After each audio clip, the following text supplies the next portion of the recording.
వీటన్నిటి కూడా కారణం అయిపోతుంది. తర్వాత చాలా కేసులలో కూడా యాక్సిడెంట్ అయిపోతుంది. యాక్సిడెంట్ అయిన తర్వాత హాస్పిటల్కి షిఫ్ట్ చేయడంలో గూఢంగా వెలువడేది ఏంటంటే ఎక్కువ మనకంతా మన స్వయంకృతాపరాధం అంటారు కదా, అంటే మన తప్పులు ఎక్కువ కనపడతాయి. అంటే దీంట్లో ఎక్కువ కూడా మనకు జరుగుతున్నది ఒక 60-70% కూడా యాక్సిడెంట్లు జరుగుతున్నాయంటే అవన్నీ కూడా ఈ ద్విచక్ర వాహనాలు అంటే 2 వీలర్ ఉన్నాయి కదా, 2 వీలర్ మీద జరుగుతున్నాయి. దాదాపు ఒక 60-70% యాక్సిడెంట్స్ అన్నీ కూడా ఈ 2 వీలర్ ఎవరైతే యూజర్స్ ఉన్నారో, రైడర్స్ ఉన్నారో వాళ్ళ వల్ల జరుగుతున్నాయి. మరి వాళ్ళలో కూడా చాలామంది హెల్మెట్ పెట్టుకోకపోవడం వల్ల చనిపోతున్నారు ఆ 2 వీలర్లో. దాంట్లో ఆ హెల్మెట్ పెట్టుకోవడం అనేది ఏంటంటే ఓవర్ స్పీడ్ తోటి, తర్వాత హైవేల మీద రాంగ్ సైడ్ రావడము.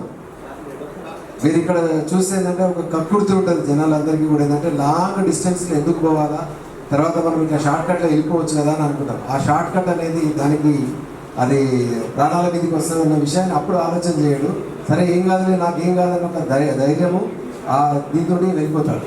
కానీ మీరు చూడండి, రోడ్ క్రాస్ చేస్తున్నప్పుడు హైవే మీద, తర్వాత మనకు వడియాలము, తర్వాత ఇట్లాంటి కొన్ని జంక్షన్స్ ఉన్నాయి కదా, ఆ హైవే మీద ఉన్న జంక్షన్స్ ఏంటంటే రోడ్ అప్రోచ్ రోడ్ నుంచి హైవే మీదకి రావడము, లేకపోతే హైవే నుంచి ఏంటంటే రైట్ టర్న్ తీసుకునే క్రమంలో అక్కడ నుంచి వెహికల్ స్పీడ్గా వస్తుంటుంది. ఆ వెహికల్ స్పీడ్ని ప్రాపర్గా అసెస్మెంట్ చేయకుండా చనిపోయిన దాఖలాలు చాలా ఉన్నాయి.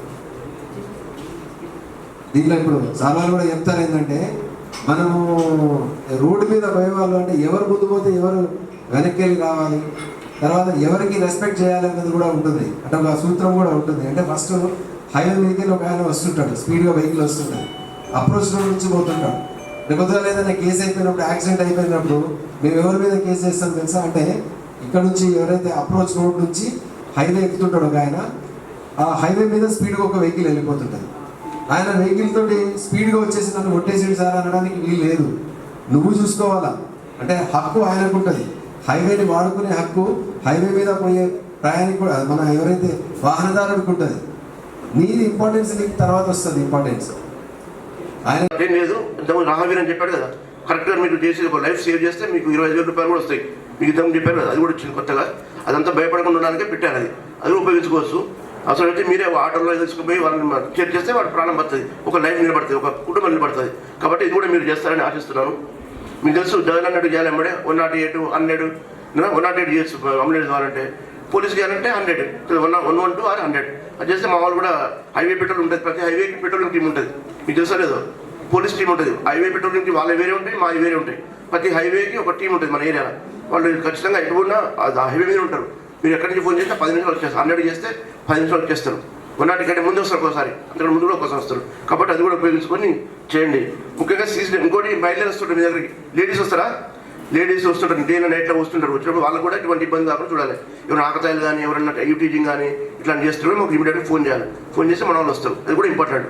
మహిళల భద్రత కల్పించాలి మీరే కదా. మీ డాబా దగ్గరకు వస్తే, మీ పెట్రోల్ బంక్ వస్తే, మీ దగ్గరకు వస్తే ఎవరు చేయాలి, మీరే చూసుకోవాలి కదా. కాబట్టి అది కూడా అట్లాంటి గమనిస్తే ఇమీడియట్గా మనకు ఇవ్వాలి.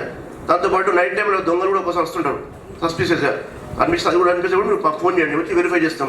వెరిఫై చేస్తే మంచిగా అయితే వదిలేస్తాం, దొంగ అయితే పట్టుకుంటాం, అంతే ఉంటుంది. కాబట్టి అది కూడా మీరు చెప్తే మీకు కూడా మంచిది. మరి మిమ్మల్ని వాడు కౌంటర్లో వచ్చి ఖర్చు పెట్టి పట్టుకోవచ్చు, అట్లా ఉంటుంది. కాబట్టి అది కూడా జరగకుండా ఏమైనా అనుమానం అనిపిస్తే మీరు చూడండి. అనుమానం మొన్న కూడా చాలా అయినాయి. ఎక్కడ రామయ్యపేటలో ఎక్కడైంది బాబు, అవి పట్టుకున్నాం కదా, ఒకటి పట్టుకొచ్చి